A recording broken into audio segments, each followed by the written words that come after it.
This is Winchester Academy.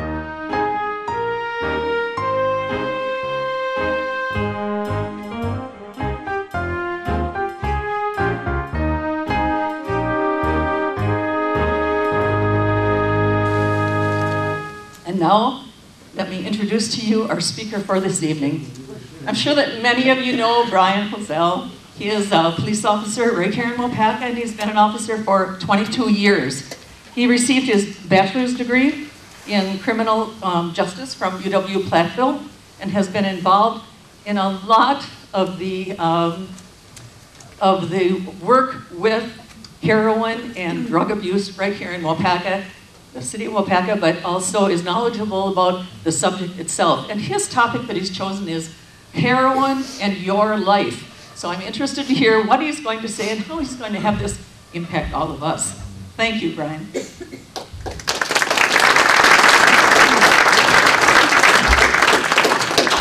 Thank you. Everybody hear me? Josh?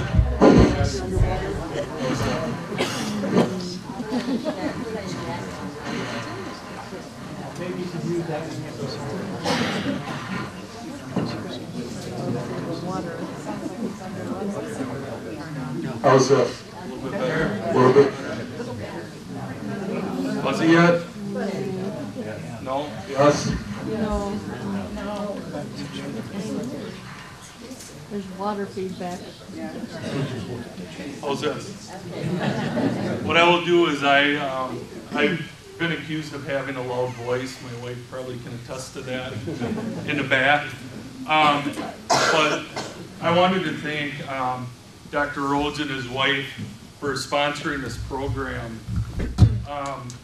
This has really hit home to everybody in our communities. You know, it's not something that's just going on in the bigger communities. It's going on in smaller communities, in every community. So I was very happy when I got approached by Dr. Rhodes and coming and speaking with you tonight. And I really wasn't sure as to how I was going to do this presentation, because I've been to a number of presentations myself, and you can really take a different spin off of heroin and your life and as to how it is. And I was trying to think of the different people that would probably be in our audience as to education-wise. So what I ended up doing is I broke this up into some different segments, and I'm gonna talk about opiate abuse and different things during the presentation, because I think it's really important for everybody to understand why we have the problem that we're having. I mean, I think this statement right here is, if you look at this, it says the thing about heroin is it takes you. It really does. It's snorted, it's smoked, it's injected. At least 75% of those people who use it will use it again. And when they use it again, they take that to get that normal feeling of just trying to function in life again.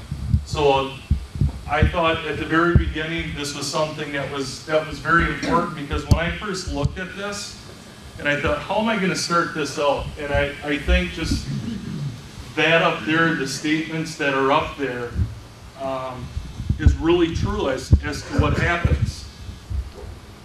Now, I'm going to start out with a video, and in this video, what they're going to talk about is what a heroin withdrawal is like. These are people who have actually gone through it, and instead of me trying to describe to you what they go through, they're going to actually tell you themselves.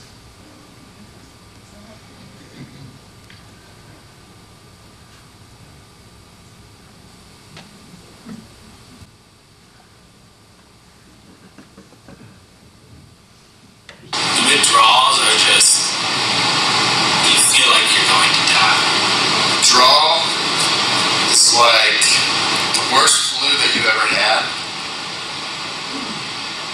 but times it by 100, let's say.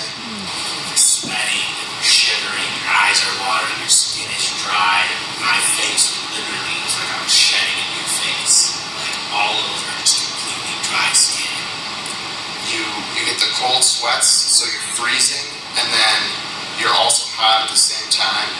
Restless legs, I think the best way I can feel like describe it is like it's like your skin doesn't fit. Like you just want to like crawl out of your body. You just want to literally jump out of your skin. You can't. There's nothing you can do to be comfortable. You can be lying in bed with comfy pillows, and that's not comfortable. You can't. You don't want to sit. You don't want to stand. When you're withdrawing, it's actually the one time that you don't have the energy to go and get high and use, because all of your energy is deprived. I didn't sleep for 7 days. I ate, I think maybe 3 or 4 times. Very small amount, usually making it throw it back up. Couldn't get out of bed, but couldn't sit still. It was just the worst. One of the worst withdrawal symptoms was constipation. Now, if I went on a week binge of doing it, I wouldn't go to the bathroom or two at all in that week. And you don't realize that, I mean, that's terrible. I mean, that's really bad for your body. So when you finally come off of it, you want to go to the bathroom, but it's almost like you're just all plugged up. You can't go. Was the most excruciating pain. All I can say is I would not wish that on my worst enemy. Like, you can't think of any reason not to do heroin. Like, think of that. A lot of times you go through withdrawal and you start to feel a little bit better. You're coming out of the withdrawal, and you say, every heroin has been there where they say, all right, I'm done. I'm never going through this again. And then, a couple days goes by and you start feeling better and you feel back to normal and you just forget how bad it feels. And this is what really got me. People who stop using heroin for 1 year have an 85% chance of relapsing. 85% chance. And that's scary. And that's why obviously we have the room filled here tonight.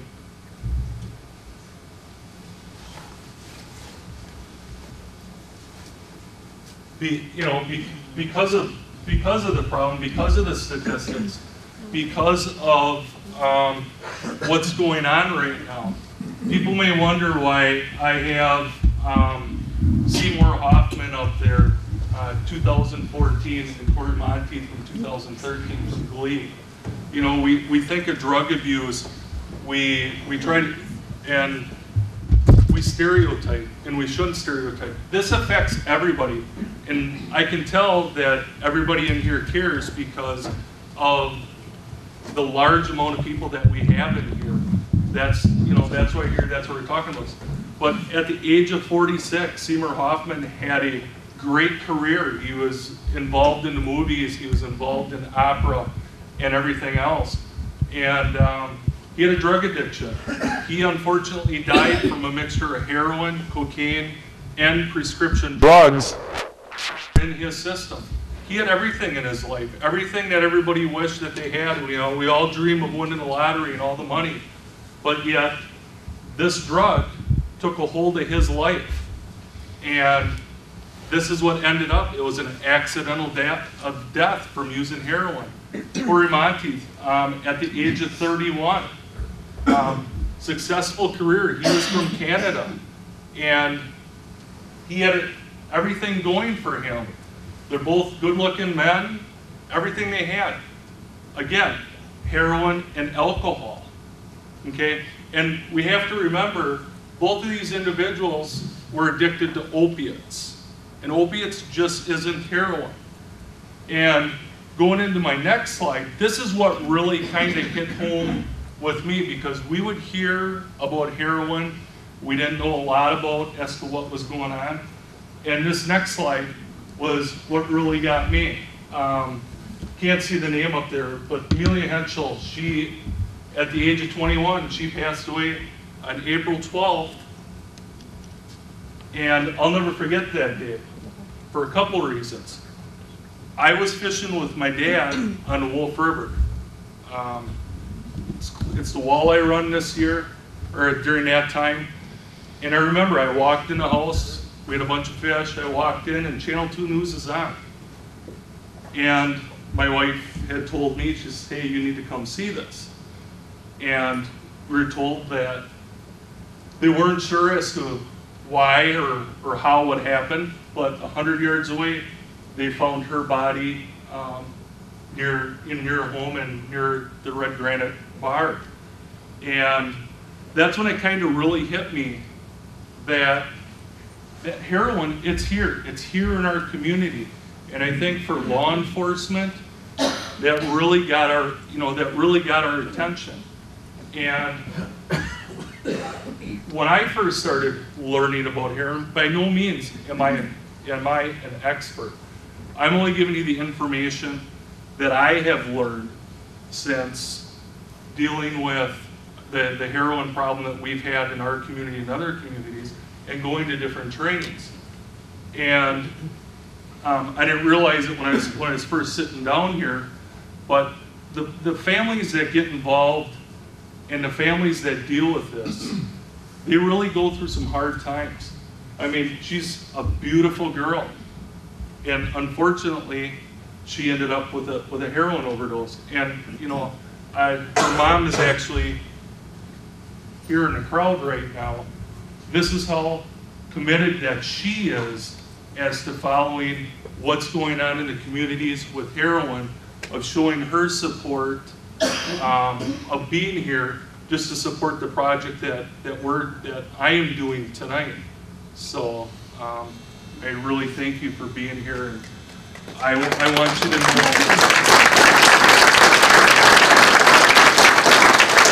that your daughter has affected a lot of people, and you know, and I think by everybody being here, everybody supports you. So, but that's when it really hit home with me, was with Amelia. I have Heath Ledger's name up there. Look, good-looking guy. Here he is as a Joker. He unfortunately died from an opiate overdose, prescription drugs. He had hydrocodone, oxycodone, diazepam, alprazolam. He had all those drugs in his system when he passed away. His was another. It was accidental. And when we look at the people that have died from heroin overdoses, we have to go back and we have to look. What is the problem? What is heroin? Heroin's an opiate. I mean, I could put another photo up there, because when we think of prescription drugs, and we're going to talk about this in the next slide, but if you think of prescription drugs, everybody here from the state of Wisconsin knows Brett Favre. When Brett Favre was a quarterback for the Green Bay Packers, he had an addiction. It was a pill addiction. It was an opiate addiction. So that's why I think it's important to talk about what the opiates actually are. And then we're just going to go to a short video here.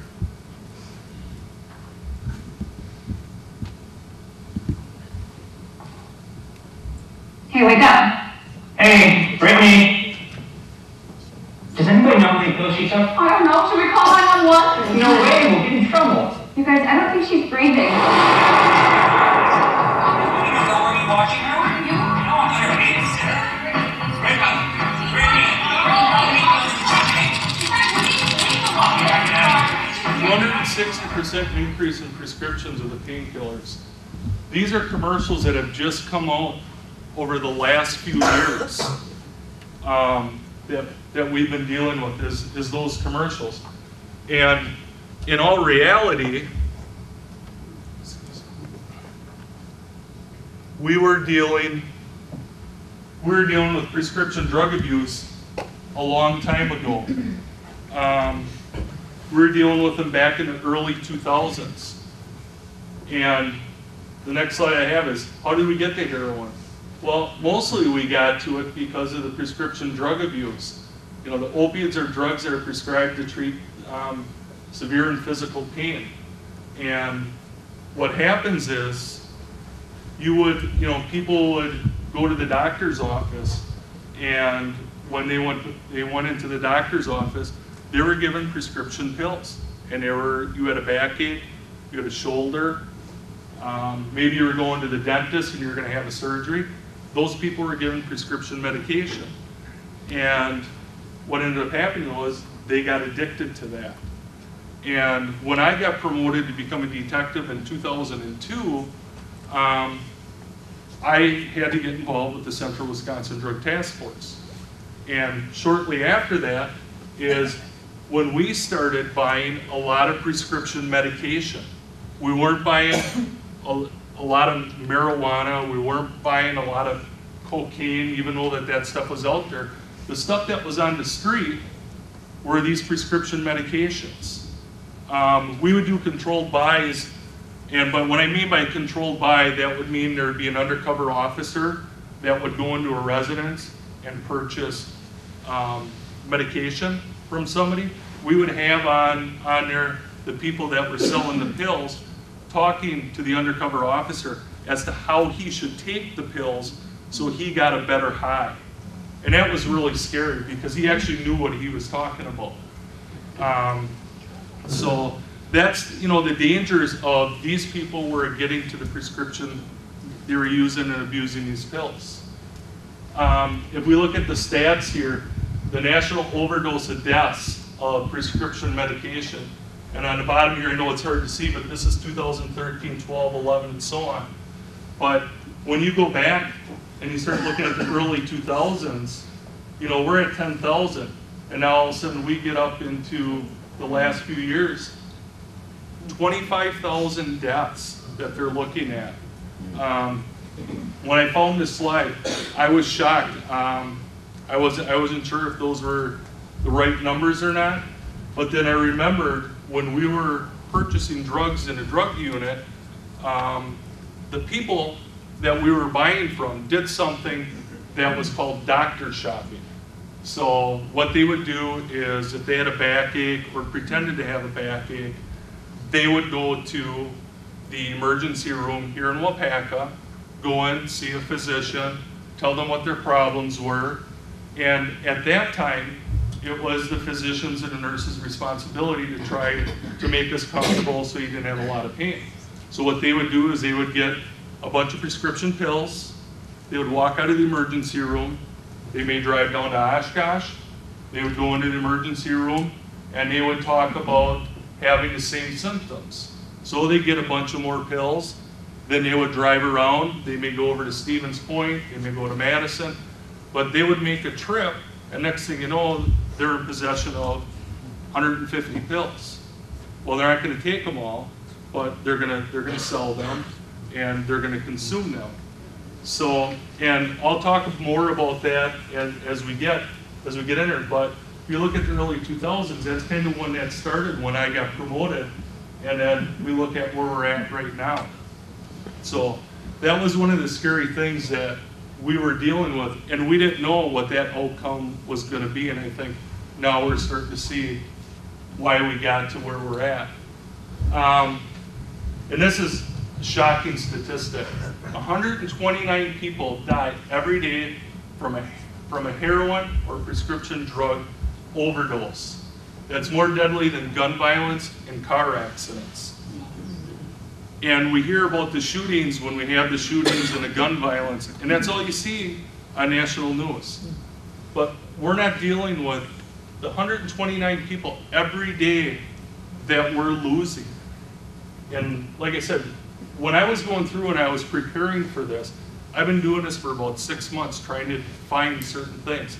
I was just shocked at some of the numbers that I saw, and I was learning as we were going. Another scary fact, every 25 minutes, a newborn is born drug dependent. Every 25 minutes. I mean, like I said, it's just unbelievable with some of the different things that we're finding. And the next one here, prescription drug monitoring program. Now, the prescription drug monitoring program, we didn't have this in the state of Wisconsin. And I, again, was shocked.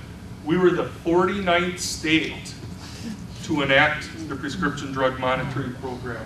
And what it is it's a statewide program that collects information about monitored prescription drugs that are dispensed to patients. The prescription drug monitoring program discloses the information to persons who are legally authorized to obtain that information. And then back in 2010, the legislature actually passed a law for the primary purpose of it was to improve patient care and reduce the abuse that people are doing with the drugs. They recognized there was a problem, but it takes time for us to get things through the law. And actually did not go into effect until June 1st of 2013 is when this actually fully came functional. So what that means is if somebody goes in and get medication, they have the doctors and that have 7 days to get that information into the system. So they can actually track the patient. So if they would go from Wapaka down to Oshkosh, down to Stevens Point, we're actually able to track them now. And the other thing that we can do is if we write a warrant, we can actually go and we can look at that information as to who the people are that are using. And then can't read this one. You know, these are just federal controlled substances that have to be put into the system. So all the schedules 1, 2, 3, 4, and 5 drugs that are lawfully dispensed along with tramadol. So any of those drugs that are prescribed to you, your name actually goes into the system. Now, I want everybody, this is where we're going to start talking, now that we've kind of had an education about the prescription medication, I want you to start looking at the year up here, 2005. These are the number of cases that were submitted to the crime lab for heroin for testing. Now this is only cases that have been submitted to the crime lab, not that departments may have. But if you look, there's a red zone, this is what we call a hot zone, down in the Milwaukee area. Okay, and we'll go through 2006, we still have that hot area, but then we start looking at Dane County, and I think that's Rock County down there, and maybe a few counties other that are starting to submit cases at crime lab. 2006, 165 cases in 26 counties. 2007, it drops a little bit, 124 in 25 counties. But you're starting to see the southeast corner of the state is getting full.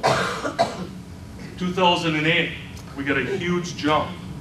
It goes up to 221 cases submitted to the crime lab. You know, Wapaka, that stuff, that's still white. 2009, 341 cases of heroin. Now you look down in the southern part of the state, Milwaukee, Rock, Dane, and Waukesha County. Those are what we're calling the hot zones. All right, 2010, we go to 459, and bam, we got a hot spot up in Marinette. They're trying to figure out what's going on up there. And after a long investigation, this is really scary. The state was doing this thing. They knew that they were having a bunch of overdoses and everything up there. So they put a lot of man hours and everything up there. They followed a vehicle down to Milwaukee. On the way back, they get the people in the right spots, and they do a traffic stop on this vehicle. When they get up to the side of the vehicle and look inside, they had pulled some individuals out. They had syringes that were already loaded full of heroin that they were going to start injecting. And they were scared. And they made the comment to one of the officers, "We got to graduate. We have to graduate." And they didn't understand what that meant at first. Well, the more they dug, they found out this was a car full of high school kids, senior skip day, drove down to Milwaukee and brought back, and I can't remember the exact number, it was either 150 or 250 doses of heroin for the senior class for senior skip day. That's what they were going to hand out. And I remember when I attended a different seminar, and that's who I got this from Mike Sassi. He's the direct supervisor of the Appleton office. And he shared this information with me. And I looked at that and I couldn't understand that. But what they found out was there was a doctor and there was a dentist who were handing out prescription medication like it was candy. And they got the community addicted. And when they couldn't get that anymore, or the addiction, the tolerance was built up, they started going down to Milwaukee to get heroin, and that's why they were having all the heroin deaths up there. So, I mean, it's scary. Now, 2011, they kind of drop off a little bit. It doesn't mean that there's not a problem up there, but these are only cases that are submitted to the crime lab. They had 570. 2012, they come back up in the map. 647 cases submitted to the crime lab. And Wapaka still hasn't had any. This is 2011, 12, and 13. Now you look at, there's all kinds of hot zones all over the area. 2013, for those who can't see it in the back, 1,056 cases in 57 counties were submitted to the crime lab. 2012 was 648. In 2012, that's when it hit me. When remember I talked about Amelia, that really got to me was that time. And in 1 year, it almost doubled. 2014, 1,130 cases to the crime lab. Now you're seeing more hot zones all over the place. 2015, it drops down to 848. Not saying that there's not a problem, but what that may be is if drug units went and purchased heroin or maybe had some drug cases, they may have settled out of court. So if they settled out of court and didn't go to trial, that heroin is only field tested. It was never tested by the crime lab. So that could be a reason as to why those statistics are the way they are. Done with those charts, but I wanted everybody to actually see what that flower or what that plant looked like. That's where the opium comes from that plant. That plant looks harmless. It looks, you know, a flower, whatever it may be, but that's where it's extracted from, is from this, the opium poppy plant. So that's where the opiates are extracted from. Now, the heroin that we're dealing with, where those plants are growing, Mexico, Colombia, obviously over in Afghanistan and all those other countries. But if we look at over Mexico, that's where we're getting our heroin from. There is a direct pipeline from Mexico to Chicago. Remember on the slides earlier when we saw Milwaukee was a hot zone right away? Well, Chicago to Milwaukee is not that far. So Chicago was getting hit, or Milwaukee was getting hit with all the people from Chicago that were bringing the drugs in. Remember when the girls that went down from Marinette down to Milwaukee, they went down there to get those drugs to bring them back. Well, it only takes so long before other people start going to Milwaukee and start bringing that back to our own communities.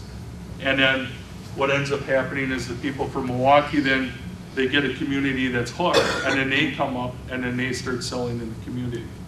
So that's kind of how that worked.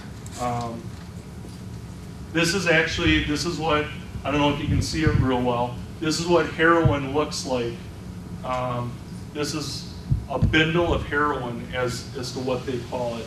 It's kind of like a gray and a white rock substance. That was something that we had purchased from somebody a few years ago that when we had taken photos, but that's what it looked like. Now, I know it's hard to see on the left-hand side there, This is also heroin, and this is in the packaging here. And this is like a little plastic bag. It's kind of like a baggie, like a Ziploc, but real small gem pack they call them. I don't know if you can see this in here. This is full of heroin. This is a bindle of heroin, and those are bindles of heroin. Each one of those bindles, the street value of that in our area is approximately $40 to $50. And when somebody first starts using, they can get away at $40, $50 because that one bindle of heroin is 1/10 of a gram. They will get high 3 times on that. So they can use it and they can get high 3 times. But unlike other, if you think of alcohol or whatever it may be, you start building a tolerance of using heroin and you have to use more. Just like if you drink a lot of beer or mixed drinks or whatever, you build that tolerance and you can consume more and you have to get that high.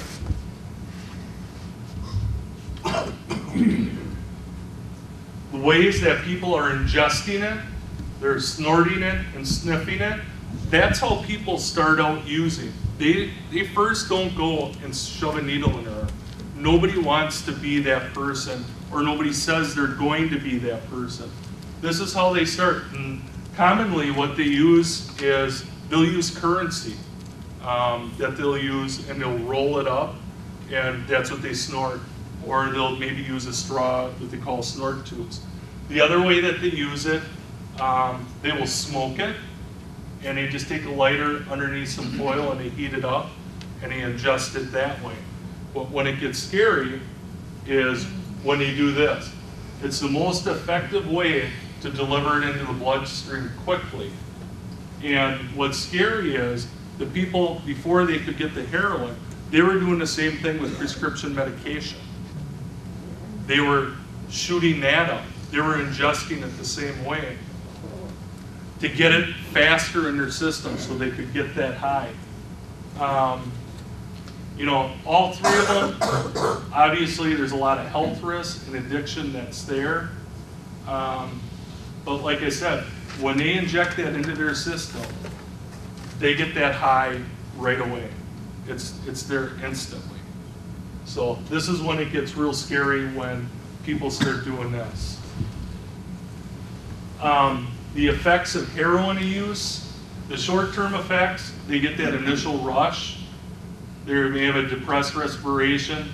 They're clouded mental functioning, possibly some nausea and vomiting, the suppression of pain.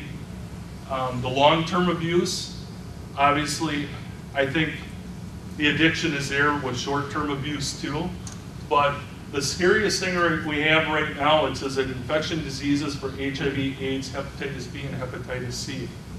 Right now, hepatitis C is one of the biggest things that we have to worry about with people using needles and transferring that to somebody else.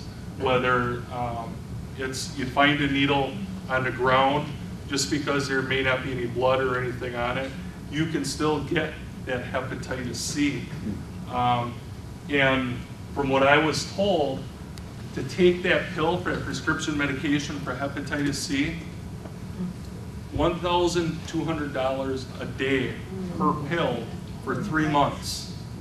Now I think in my head doing that, it's roughly about $108,000 in 3 months, what you're gonna take in a prescription medication for your hepatitis. They also suffer from collapsed veins, bacterial infections, abscesses, some problems with their heart. But what's really scary about the effects of the heroin use, and we talk about, you know, like I said, with your life, is why, you know, it's just not that they all got hooked and started taking drugs because they wanted to do something to get high. A lot of times there's problems, there may be some problems at home, or they're not functioning right. And people, they want to escape. They want to escape, some of them just want the high. A lot of them just want to escape. And from the people that we have talked with, they talk about of getting that high, about God wrapping a warm blanket around you and holding you. Every person that I have interviewed that have been involved with heroin arrest, I ask them that question. And they always say, yeah, that's true. That's what it feels like. So if you're addicted, you know, you're an addict and you're using, why wouldn't you want to feel that way? If nothing, you know, if you're having problems, I mean, somebody wrapping a warm blanket around you and holding you, and that's, you know, that's what they're telling us. But the other problem that comes in with this is that habit gets real expensive. We talked about $40 to $50 per bindle at 1/10 of a gram. Some people that we dealt with were using a gram a day. $250 a day that they were using, that they were going and they were getting high. That's a lot of money. So how do you think that those people supported those habits? They got those habits. What they did is they started stealing from family members because it's the easiest to steal from your family members. People leave money lay around. They know where that money is. The other things they do is they'll go into your prescription medication cabinet. They'll take your medications. They may sell them. They're probably going to use them. But they do that because they have to get that drug in their system just to function normally and to feel normal. And then every time that we've arrested somebody, we've taken them to jail, and they will do and say anything to try to get out of there. They don't want to go through the withdrawals. They don't want to go through the suffering that they're going to go through when they're in that jail cell. And most of the people that I've talked with after we've had court and everything, they look real good, their color's back, we talk to them, I'm never going to do this again. And unfortunately, what happens is they do get back out and they don't want to use. But it's hard for them to function in our society because they don't have jobs, they don't have insurance. So what do? They start hanging around with the people that were using again, and they fall back into the cycle, and now they don't have any money, they're out, mom and dad are sick and tired of dealing with what they're dealing with. They said, we can't live here anymore, we can't deal with this anymore. And these are what the parents, some of the parents have told me. So they've left them back out.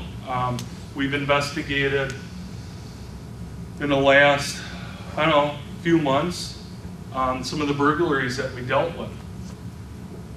The individuals that were involved did those burglaries to support their habit. And that's scary because they were just trying to survive. There isn't anything that was available for them to go out there. And the other thing that happens is when they get out of jail, they go back to using that 1 gram a day. They don't go back to the 1/10 of a gram. They go back to the 1 gram where they'll cut it in half, and then they overdose. And that's a lot of times when we get them. There was a young girl that swore to me she wasn't going to use again. She had a bad day in court. She walked down to the holiday station, ran into a person from her past. He saw she was upset, offered her drugs again. She said no, and she ended up caving in and giving in, and she used. She overdosed. We got the call, we went and we investigated it, and that's what her trigger was. She had a terrible day in court. She found out everything that happened to her. So that was her trigger. She was left out in our community and there wasn't anything there for her. So, we talk about the effects. We can have these up here, but the reality of it is they're left out in our community and they don't have any means of support or anything, and they go back to using those habits. Now, these are heroin deaths in the United States. Now, for those of you who can't see this, in 2013, 6,525 males, 1,732 females. But if we go back and look, 2010 is when it really takes off. And it's when our overdoses and everything. People as young as the age of 12, they've had that are using heroin. The average age for that is 21.4 nationally. That's the average age. But you look in 2010, that's where our deaths skyrocketed. And the scary thing is that we're currently dealing with right now, and we had a heroin overdose last week. It was fentanyl. It was just plain fentanyl. And but what the heroin people are doing now is they're mixing heroin and fentanyl together, and they're giving that to people that are addicted. And that's what they call China White. That's 50 times more powerful than heroin, fentanyl is. 100 times more than morphine. Now that's scary. They're mixing that with heroin. I mean, heroin's dangerous enough the way it is. Now they're mixing this fentanyl. And I just found this out the other day when I was kind of finishing up this. In Massachusetts last year, they had 336 fentanyl overdoses. Not heroin and fentanyl together, just fentanyl, 336. And that was from October 2014 to October 2015. That's up 219 from the previous year. So that's something, I mean, we just had one, but that's something we don't know what the future holds with that. So we're gonna, obviously be aggressive and start tracking that, but it scares me to see that. This kind of threw me too. People are addicted to, alcohol are 2 times likely to use heroin. People that are use marijuana are 3 times likely. Cocaine, 15 times. Painkillers, opiates. 40% increase of them using heroin. This is just alarming. And I'm one at home, and I know we have an older crowd in here. I would say, raise of hands. How many people in their house have pain medication in their house? Opioid pain medication? And he's got like hydrocodone, Oxycontin, oxycodone, any of that stuff. Okay? So, but that's what happens. We have these pain prescription medication in our own medicine cabinets. And remember when I talked earlier about them coming into your house and stealing from you? The first thing that they do is they go for your prescription medication. Now, one of the things that we should do is we should lock up that pain medication. Whether you get a lockbox or maybe you move it in your house as to where nobody's going to be able to find it. So it's not so easily accessible to the people that are coming in. Because if you watch the movies and when people go into somebody's bathroom, what do they always show in the movies? They always show that person. They want us to find out what that person has in their medicine cabinet so they can snicker about it. Well, here, this is where we keep all our pain medication. And the thing is, with the older generation, everybody is so trusting. We trust everybody. We don't think that so-and-so is going to do this. And you can have a party. You can have your grandkids over. They can bring a friend over. That's what they're going to go for. So, just a little thing to keep in mind.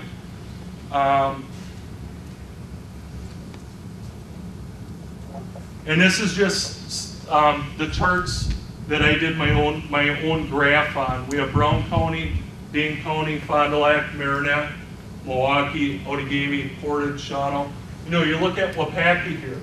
WPACA doesn't show that there's been a lot of heroin that's been submitted to the crime lab. For the most part of us handling our investigations, we had them recorded on a wire. We had audio with the audio recordings. We've had undercover officers involved, and those people, a lot of them, have not gone to trial. So we haven't had to submit a lot of our cases to the crime lab. So, like I say, these numbers are a little bit swayed in regards to that. So I just wanted to bring that stat back up, but 2014, 1,133. When you go back and you look at 2011, 579. That's a lot of stuff being submitted to the crime lab. This is something that really sparked the interest with me, the needle exchanges. I didn't know what they were about, where they were. I had no idea how many there were, but there are 14 needle exchanges in the state of Wisconsin. I had a great discussion with one of the workers there. I also had a great discussion with one of their supervisors who's actually gone out and given different trainings just in regards to the needle exchange. So what we found out is they're seeing people as young as 18 years old coming to the needle exchanges, as young as 18. Well, most of their clients that they have are 25 to 34 years of age. One of the things, though, is they're seeing an increase in clients. In January of this year, new clients, 330. February, 338. That's just out of the Appleton office. That's not out of all these other offices. They have been averaging for over a year, 300 new clients every month. I was shocked and I asked him, he said, "Are you sure these numbers are?" And he's like, "Yeah, these are the numbers." The pros and cons of needle exchanges. There's a lot of different views on them, and the pros for having them, they're reducing the risk of the contaminated needles that are being shared, so we don't get the HIV, the hepatitis. They're reducing the risk of law enforcement officers becoming infected by an accidental needle stick because they're supposed to return them. Many of the needle exchange centers offer free HIV testing, and some of the programs that they have actually there, they will offer some treatment to those individuals if they want it, or give them an idea as to where they can go. The cons, it's promoting drug abuse. The apparent acceptance of using the scheduled drugs, and many of these programs are funded with taxpayer dollars. And some of the reports have indicated that HIV and everything has gone up.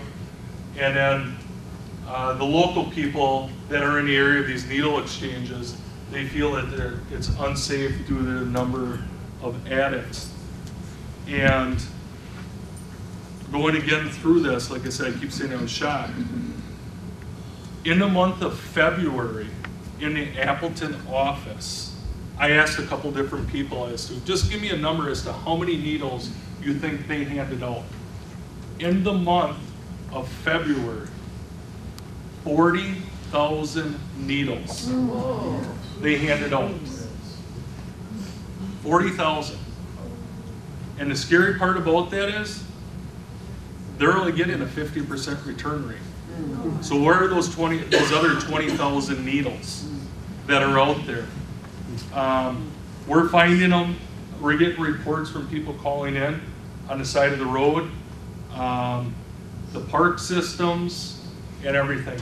This is the park systems. This is where we take our families. This is where we go to enjoy time with our families. If you're walking your dogs out on the roads, these are places we take our pets. And when we look at that, what's the chance of potentially one of our children or grandchildren, or maybe your spouse or yourself, getting stuck with a needle? Because like I said before, if you get hepatitis, it's $1,200 a pill per day. And I don't know anybody that can afford that. One of the things that the city of Waupaca did, that we recognized that there was a problem with the needles in our community.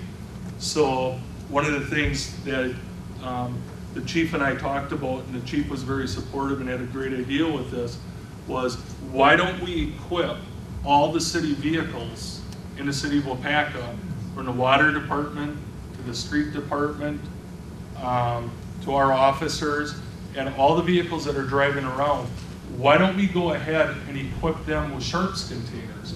So that way, if they see the needle, they can immediately pick it up. Last week, we had a little get-together with the Public Works Department, and I handed out the sharps containers.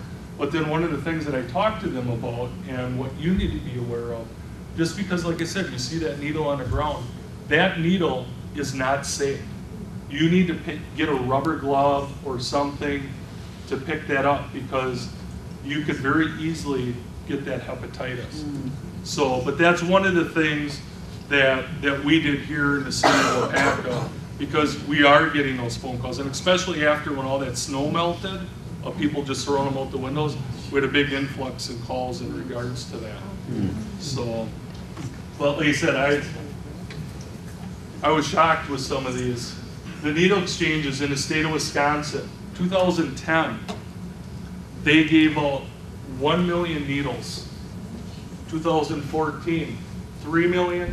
2015, 4 million needles that were given out in the state of Wisconsin. So, I mean, those numbers are just, they're alarming, and I don't know where it's gonna go next year. It's hopefully that number starts dropping, but I don't think that it will. This has been on the news a lot. Naloxone, Narcan. This is what they use to reverse the opiates that are going into your system. If they suspect somebody that has overdosed, an opiate overdose, they will administer this, and what it does is it blocks the receptors in the system that's supposed to get it, and it brings them out of their overdose. But in 2015, 16,000 doses the Appleton office had. 16,000. The director there told me they needed 24,000. That's what they should have had. The cost of those 16,000 doses, $14,000. That's 2015. 2016, and I know everybody can read, that number's not wrong. Those same 16,000 doses cost $240,000. So where's that money coming from? It's all grant money. That's not anything that they're self-funded. That's all grant money. That's all our money that's going. That's paying for the $240,000. In 2011 and 2012, I think this is the statewide statistic, deployments of Narcan. 9,000 deployments of Narcan they had back in 2011 and 2012. At the needle exchange, when they go in and they get this, they are actually supposed to go back and tell them if they used an Narcan, if it was an overdose. They're supposed to go back and report that. In January of this year, only 8 people reported overdoses. In February, 12 people reported overdoses. That's all they're having is self-reporting. So when you go back and we look at these slides and we talk about the overdoses and everything, you know, this Narcan naloxone is saving a lot of lives. But us as law enforcement and the emergency rooms, we're truly not seeing what all the overdoses that are happening, because they're self-administering them themselves. So what they're doing is they're shooting up, and they have that safety person that's there to watch them. And when they're watching them, if they start to see that they're going to overdose, you'll hit them with a shot of Narcan to try to bring them back. And one of the cases that I was told was there was an individual that did that, the overdose, brought that person back. They had to use 2 doses, brought them back, and that person figured, well, I'm only going to use half of what that person used. They overdosed, and they had to call an ambulance, and that person almost died. So that's, I mean, it's great because it's bringing these people back. But the problem with it is when it's being handed out that they can go to the clinics and get this, we truly will not know the statistics of what the true overdoses of heroin are. We're not going to see that. We're probably, and we're guessing, we maybe hear of maybe every 5th, every 6th overdose. That's kind of what we're guessing. We don't know if that's true or not, but that's the scary thing about it. The other thing that they told me in the Appleton office, they trained 13 people how to use naloxone, 13 people in January. In February, that number jumped to 31 people, of new people that wanted to learn how to use this. And those numbers are, all these numbers that I've given everybody are just alarming, and they're scary because this is happening in our community. This is happening to people that we know. These are happening to family members. You know, we don't have time to wait anymore. I mean, we have to deal with this issue right now. We have the lack of facilities to deal with the addicts. It costs money to do this. For somebody that has health insurance, they can get into a rehab program relatively quick. But somebody who doesn't have, they may work, or it may take them 5 to 6 weeks before they can get in.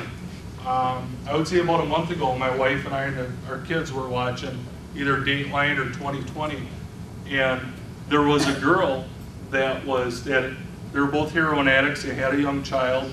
She had insurance. She was able to get in. He didn't. For 5, 6 weeks, he tried getting in. Somebody assisted him in getting in. He gave his little boy a hug and a kiss and said he was going to get better. He went into this rehab program. I think he lasted 3 or 4 days. Couldn't deal with it. Went out in the streets of California and overdosed and died. And he had to use, even though while he was waiting, he had to use to feel normal, to get through the day. He didn't want to go through the withdrawals. And here, Grandma and Grandpa had taken care of this child, and he was not allowed to have one-on-one contact. And while he was in their house visiting, his mother-in-law caught him up in the bathroom using, even though that he was there with his child. That's how strong this addiction is. And one of the things that we recognized is we had that heroin summit 2-3 years ago that was over in Manawa, and it was a great thing when we had that. But we identified that that the heroin was here, but we didn't identify as to how we were going to deal with it. So now we have started a heroin coalition, and it started this month, or it started back in January, and we've had some meetings. They're in the process of starting a drug court that's coming up. Probation and parole is working with their clients. They're going to be giving them Vivitrol. That's $1,800 a year for those people to be in that program. They're going to be highly supervised. So there are things that are going on in our community of trying to help out. We also have recovery coaches that are being trained. I think we have 3 of them right now. So when law enforcement deals with that person that says they want to quit, we just have a small window to help those people. It's a small window. And if we can give them that business card and get them to help out, then that's what we're going to do. But like in closing here, I think, you know, it's great that the number of people that we have in here tonight, that we're all here and we're sticking together and we realize this is a problem. It's not just here, but it is all over the place. And I appreciate the numbers. I appreciate you coming and supporting our program tonight. It's important just to see you sitting here, because I know how involved in your life that you've been. And so, you know, we need to keep sticking together. And the younger generation, we're going to do the education, and that's going to help. But you know, we got to get the people who are slipping through the cracks, and we have to get those people right now that need the help. Right now, they need that help. Right, there's somebody out there right now in our community that wants that help, and we can't give it to them right now. So those are the things with the Heroin Coalition and everything that we're doing together. So if you see stuff in the paper or whatever it may be, anything that you can do to help or support that, we would really appreciate it, because it's the judges, it's law enforcement, it's the doctors, it's probation and parole, it's members of the community. Those are the people that are involved with the Heroin Coalition in Wapaka right now. So I guess with that, thank you for coming tonight. I know we're going to do a few questions and answers, and hopefully I have those answers for you. We'll be circulating with microphones, so please wait till one gets to you. When you had a couple years ago, when you had the summit, you followed that with a drug take-back program. Yes. And how does one get rid of drugs that were prescribed that you didn't want and that you don't need? All right, for the question that was asked, we're talking about a drug take-back program. We still have that, and the date's actually coming up here in April. The paper will have it out there. I don't know the exact date. It'll be on a weekend, but you can bring your prescription medication down to the Wapaka Police Department, and I know the Sheriff's Department has the same thing, but specifically on this day in April, any medications that you want to bring down, that you want to dispose of, there's no questions asked. We don't ask your name. You just give us your prescription medication, we dump it in a box, and you go. Now, if you want to get rid of it before then, the Sheriff's Department has a mailbox in their lobby. You can go into the Sheriff's Department, you can drop your stuff in the mailbox, and then leave it there, and they will dispose of it for you. Are you having any success in catching the distributors? We have, but unfortunately, as soon as we get one of the distributors, we got 2 or 3 other people that fall in because of the cost, and there's a market for it, and they want to make that money. So remember, you got that one person that's using $250 a day. You know, $250, that's a lot of money. So, and that's what they're getting. And they're not paying taxes. Uncle Sam isn't getting his share.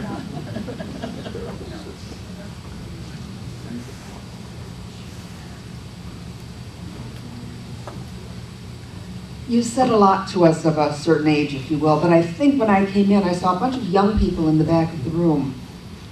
Is there any message you would have for them? I mean, what they're hearing is pretty horrific, but maybe something more as a young person in what they're observing. Well, I think with the younger crowd is, how young are you girls back there? How old are they? 9?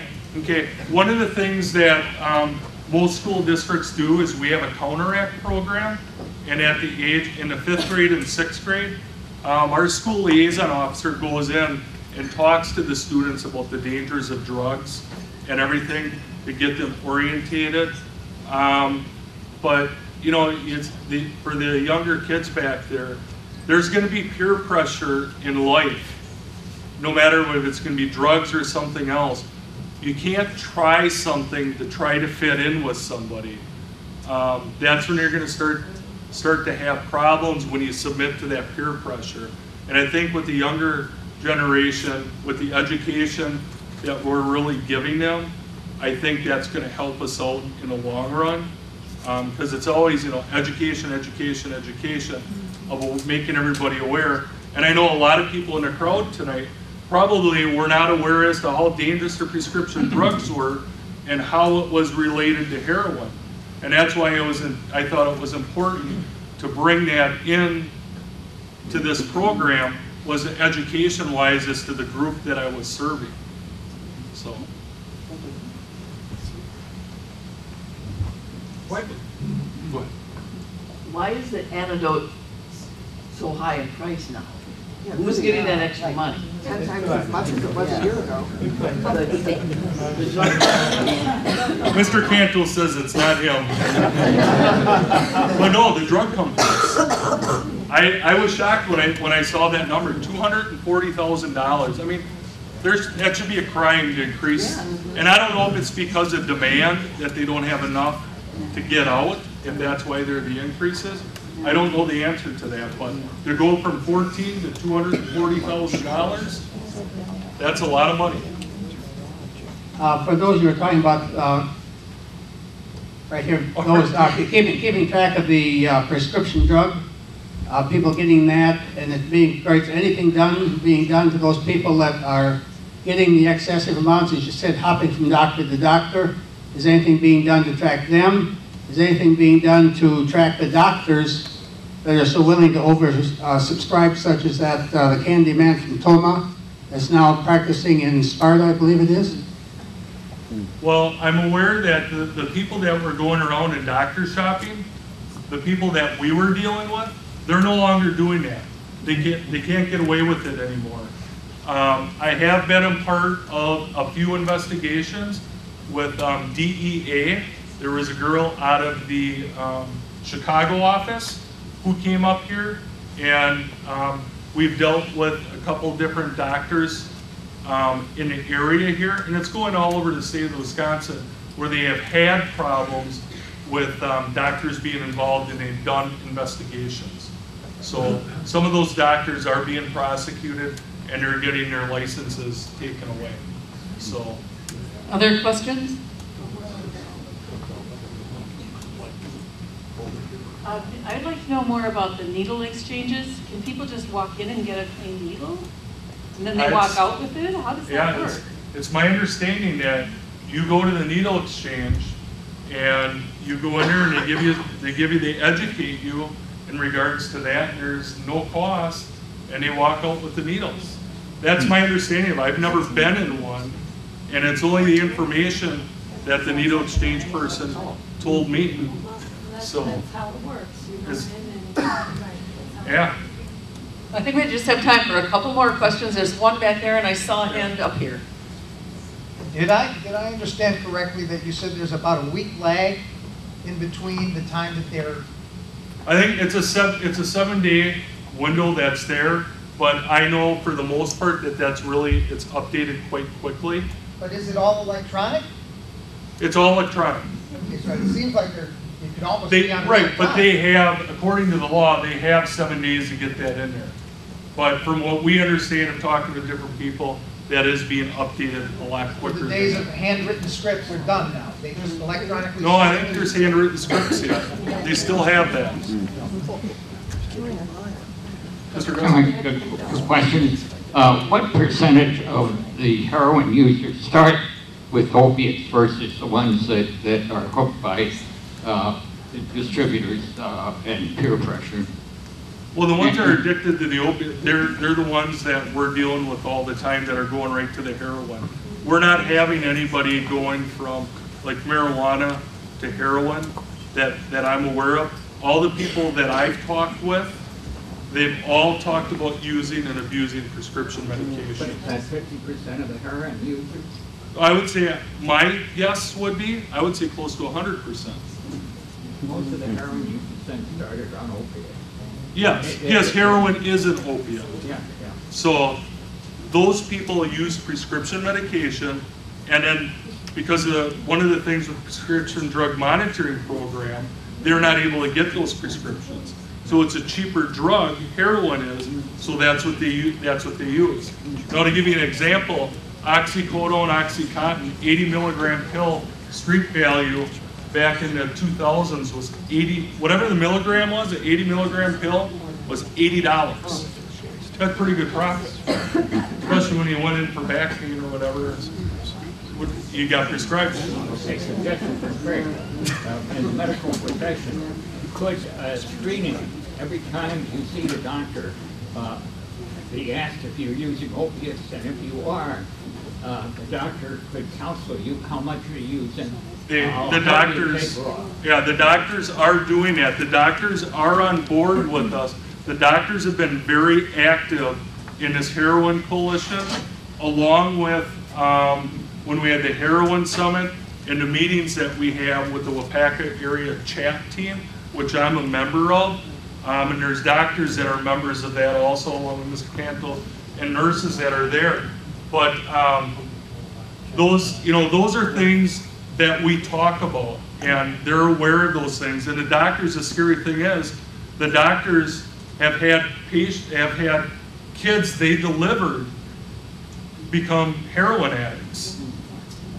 And that's what has really hit home with them. The kids that they delivered from mom, they're now dealing with heroin addicts. So the doctors are very serious. But you gotta remember, we gotta go back to the 2000s when we were trying to make people comfortable. And that's what their job was. They didn't want people to feel the pain. They wanted them to be in comfort so you didn't have any of these problems. And we didn't know what was gonna happen in the future. But now we're here. Thank you. Thank you, Brian.